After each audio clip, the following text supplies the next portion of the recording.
ఒక డాక్టర్కి ఈరోజు అవార్డు అందుకున్న వాళ్ళకి అందరికీ కూడా శుభాకాంక్షలు తెలియజేసుకుంటూ సెలవు తీసుకుంటున్నాను. Thank you. ప్రత్యేకమైనటువంటి ధన్యవాదములు తెలియజేస్తున్నాం సార్. అనంతరం గౌరవనీయులు పెద్దలు నాగభూషణం గారిని మాట్లాడవలసిందిగా కోరుతున్నాం. సభకు నమస్కారం. ఈ రోజున ఒక మంచి ఏఎన్ఎన్ అవార్డ్స్ కార్యక్రమానికి మమ్మల్ని అందరినీ కూడా పిలిచినటువంటి సోదరులు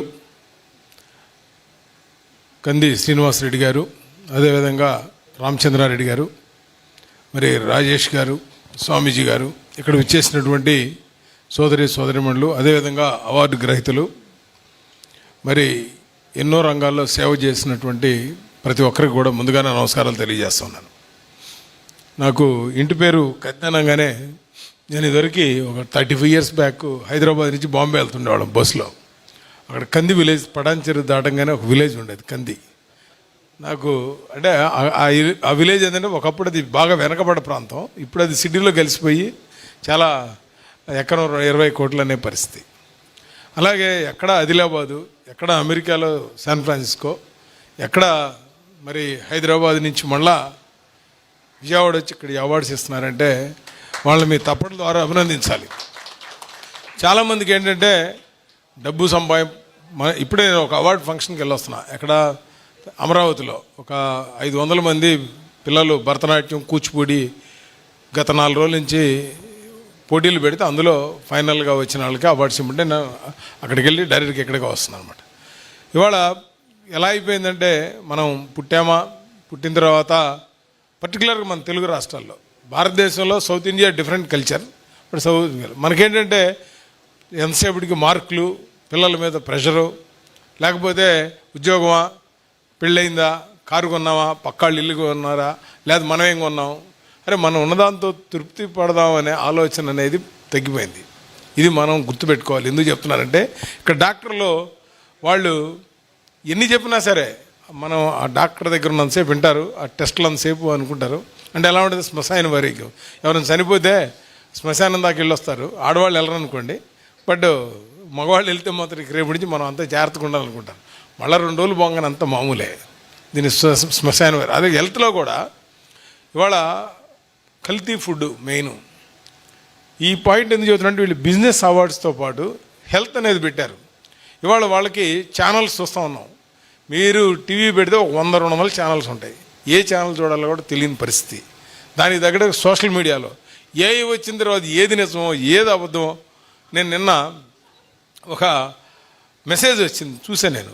అందులో ఏంటంటే ఇండియాలో 64 కోట్ల లీటర్ల పాలు వాడుతున్నారు, కానీ ప్రొడక్షన్ వచ్చేది 16 అని. నేను వెంటనే 16 కోట్ల లీటర్లే వస్తున్నాను మెసేజ్ చూసా. ఇదేంటారు బాబు, ఎప్పుడు నేను ఎక్కడ వెళ్ళలేదని నేను వెంబటే మా సెంట్రల్ గవర్నమెంట్ అడిగితే ఇదంతా ఏఐ క్రియేషన్, ఇదంతా తప్పని. అంటే మీరు ఈ మెసేజ్లు చూసి, వాట్సాప్లు చూసి కనుక మీరు ఆ రియాలిటీకి దూరంగా ఉన్నారంటే మన జీవితం పోద్ది. అన్నిటికంటే ముఖ్యమైన విషయం, ఇవాళ ఈ ఫంక్షన్కి రావడానికి కారణం వాళ్ళు డబ్బులు సంపాదించి ఎక్కడో అమెరికాలోనో వాళ్ళ పిల్లలతో హ్యాపీగా ఉండొచ్చు, కానీ సొసైటీకి మనం రిటర్న్ ఇవ్వాలి, ఈ దేశం కోసం చేయాలని.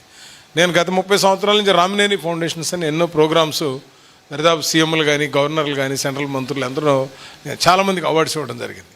కానీ అవార్డ్స్ ఎంత డబ్బులు ఇస్తున్నారు, ఎంత చిన్నది ఇస్తున్నారు అని కాదు. మిమ్మల్ని రికగ్నైజ్ చేశారంటే వాళ్ళ యొక్క ఒక దాన గుణం, లేదా మనసులో ఇంకోళ్ళని ప్రేరేపించాలి, ఇంకోళ్ళని ప్రోత్సహించాలని ఒక కాన్సెప్ట్. మనం చరిత్రలో మీరు చూడండి, ఎవరైనా సరే ధర్మరాజు పేరుంటాం, లేదా కర్ణుడి పేరుంటాం, సత్యహరిచంద్రుడి పేరుంటాం, రంతిదేవుడి పేరుంటాం, ఎంతోమంది పేర్లు ఉంటాయి. కానీ ఎవడు బాగా డబ్బులు సంపాదించిన పేరు ఒకటి చెప్పండి, ఎవరు చెప్పలేరు. ఒకప్పుడు నిజాం నవాబు అన్నారు అనుకోండి, ఇప్పుడు ఆదాని, లేదా రిలయన్స్, లేదా బిల్ గేట్స్ మారిపోతారు, ఇంకొకళ్ళు వస్తారు, మారిపోతారు. కానీ మనం చేసే మంచి పనులు, మనం గ్రామంలో ఉండొచ్చు, సిటీలో ఉండొచ్చు, మనం ఉన్న ప్రొఫెషన్లో కనీసం మనకి పక్కవాడికి మనం మనం ఎంతవరకు మనం సాయం చేయలేదు, 10 రూపాయల 100 రూపాయల అది కాదు మ్యాటర్, మనసులో ఉండాలి. ఆ మనసులో ఉండే దానివల్ల మానసికమైనటువంటి ప్రశాంతత వస్తుంది. ఆ మానసికమైన ప్రశాంతతే మనం మీకు ఒక 100 కోట్లు దాటిన తర్వాత ఎవరైనా సరే అమెరికాలో వెళ్ళొచ్చారు కూడా సోదరులు, నేను చెప్తున్నాను, వాళ్ళకి 1000 కోట్లున్నా 1,00,000 కోట్లున్నా అదే బెంజ్ కారు, లేకపోతే ఇంకో వేరే పెద్ద ఇల్లు, 4 రూములు బదులు 40 రూములు ఉంటుంది. అంతకుమించి ఏముండదు. ఇక్కడైనా ఇండియాలో కూడా నేను చెప్తున్నాను, నేను ఒక 2 గదుల్లో 10 మంది ఉన్నప్పుడు ఆనందం, 20 గదుల్లో 2 ఉన్న ఆనందం ఉండదు. మీరు గుర్తుపెట్టుకోవాలి, ఇది అసలు బేసిక్ ప్రిన్సిపల్ ఇది. అందుకనే మనం చాలామందికి నేను మామూలుగా నేను ఎక్కడ పొలిటికల్ స్పీచ్ అనేది నేను ఇవ్వను. ఎందుకంటే నేను 200 ఎకరాలు వ్యవసాయం చేస్తాను. ఒక సాయిబాబా గుడి కట్టాం, కృష్ణానదిలో శివుడిది ఒక విగ్రహం ఉంది, ఉంటే ఊర్లో డెఫినెట్గా అభిషేకం చేస్తాను. 200 గోవుల్ని గిరావుల్ని నేను చూస్తా. నేను ఎవరి దగ్గరికి వెళ్ళినా 3 ఇస్తాను ఎవరికన్నా ఫ్రీగా, అంటే 2 ఫ్రీగా ఇస్తాను, 1 మాత్రం వాళ్ళు కొనుక్కొచ్చుకుంటారు. 1 ములగాకు పౌడరు, 2 కరివేపాకు పౌడరు. ఇది ఇదివరకు మన ఇంట్లో చెట్లు ఉండేవి, ప్రతి ఇంట్లోనూ. ఏం చెట్లు? తులసి చెట్టు. పొద్దున్నే పూజ చేయగానే ఆడవాళ్ళు స్నానం చేసుకుని ఒక గుడ్డ గుట్టుకొని తలకే అంతా పూజ చేసి వచ్చి భర్తకు టిఫిన్ భోజనం ఏదోటి పెట్టేవాడు. తర్వాత కరివేపాకు చెట్టు ఉండేది, తర్వాత ములగాకు చెట్టు ఉండేది, ఇంకోటి వేప చెట్టు ఉండేది. ఈ 4 ఇప్పుడేమైంది, అపార్ట్మెంట్ కల్చర్ వచ్చేసింది. ఈ ఆకులు ఎవరు వాడతల్లా, అన్నీ డెఫిషియన్సీ, అన్నీ బిళ్ళే. డాక్టర్ దగ్గరికి వెళ్తే డాక్టర్లు కోపం వస్తాయి. తెలంగాణ ఆయన మాత్రం ఏం చేస్తాడు? ఇప్పుడు డాక్టర్కి ఎలా ఉంటుందంటే, ఎంత మంచి డాక్టర్ అయినా కొడుకు కాలు ఇరిగింది అనుకోండి, ఆపరేషన్ చేస్తే బాగా చేయగలిగాం, కానీ ఆ 10 రోజులు మాత్రం నొప్పి భరించాల్సిందే కొడుకైనా, లేదా ఇంకో పేషెంట్ అయితే అతనికైనా 10 రోజులే. సో జబ్బు అనేది ఎవరికైనా అది ఆ టైం తీసుకొని మనం, అందుకనే జబ్బు రాకుండా ఉండాలి అంటే మనం హెల్త్ సరిగ్గా ఉండాలి. ఆర్గానిక్ ఫుడ్ అని ఎందుకు చెప్తున్నారంటే కూడా దేశం అంతా కూడా కల్తీ నూనె. ముందు చాలా దారుణమైంది ఏంటంటే రిఫైన్డ్ ఆయిల్స్ వాడతాం. ఏం హోటల్స్లో మనం బయటకు వెళ్తే ఏం ఫుడ్ తింటున్నామో ఏంటనేది ఎందుకు చెప్తున్నా, నెక్స్ట్ జనరేషన్, ఇందాక డాక్టర్ గారు చెప్తూ ఉన్నారు, నెక్స్ట్ జనరేషన్ కోసం, మన పిల్లల కోసం చదువుతో పాటు సంస్కారం, ఆధ్యాత్మిక చింతన, మనం ధర్మాన్ని మనం కాపాడితే ధర్మాన్ని మనం కాపాడుతుందనే విషయాలు ఇవి చెప్పగలిగితే మీరు డబ్బు సంపాదించి ఇచ్చేదానికంటే కూడా వాళ్ళు మంచి పౌరులుగా మిమ్మల్ని బాగా చూసుకుంటారు. మీరు ఎంతసేపటిగా ఆ కాంపిటీషన్ వరల్డ్లో పడితే చూస్తున్నాం, ఎంతమంది ఆత్మహత్యలు స్కూళ్ళల్లో, కాలేజీల్లో. ఏంటది నాకు అర్థం కాల. 99 మాకు చిన్నప్పుడు 36 మార్కులు పాస్ అయ్యామంటే అది చాలా గ్రేట్గా ఉండేది. ఇప్పుడు అసలు 99 వచ్చిన సాటిస్ఫాక్షన్ ఉంటుంది. నీకు ర్యాంక్ వచ్చిందా రాలేదా, ఏం ప్రెషర్ పిల్లల మీద. దీనికి ఎవరో అతీతులు కాదు. ఇప్పుడు మీకు ఎగ్జాంపుల్ చెప్తా. మా అల్లుడు ఇంటర్నేషనల్ కార్డియాలజిస్ట్ అమెరికాలో, మా అమ్మాయి. వాళ్ళు పొద్దున్నే లెగిస్తే సెలవులు ఉన్నా లేకపోయినా, స్కూల్ ఉన్నా, కాసేపు చెస్ అంటారు, కాసేపు స్విమ్మింగ్ అంటారు, కాసేపు డ్రాయింగ్ అంటారు, ఆ తర్వాత స్కూల్ అంటారు, మళ్ళీ కాసేపు ఇంకోటి ఇంటికి రాగానే కూడా మళ్ళీ చదివిటమే. స్వీడన్ ప్రపంచంలో అత్యధికంగా ఎడ్యుకేషన్ సిస్టమ్ ఉంది స్వీడన్లో. 16 సంవత్సరాల వరకు వాళ్ళ రూల్ ఏంటో తెలుసు. అక్కడ వాళ్ళకి హోంవర్క్ ఇవ్వకూడదు, పుస్తకాలు మొయ్యకూడదు, వాళ్ళందరికీ ఆడు చదవాల్సిందే.